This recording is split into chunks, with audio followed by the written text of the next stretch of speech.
ప్రారబ్ధ కర్మ అన్న విషయము అనుభవించి తీరాల్సిందే అని ఖచ్చితంగా చెప్పారు.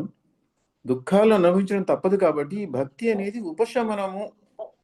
భక్తి షట్కములో వల్ల ఈ ఉపశమనాన్ని వల్ల ఈ కర్మలు అనుభవించే ప్రాసెస్ ని మనము తరించగలము అన్నట్టు చెప్పారు. కానీ నాకు భగవంతుడు లో ఐక్యం చెందటం అనేది ఒక మోక్షము కదా.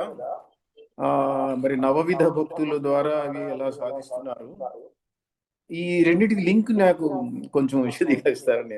మోక్షం అనేటువంటిది ప్రధానమే అయినా మరి ఇప్పుడు వచ్చినటువంటి కష్టాలు ఎట్లా అనుభవించాలా, వాటి కోసమే ఏడుస్తా కూర్చుంటే ఎట్లా?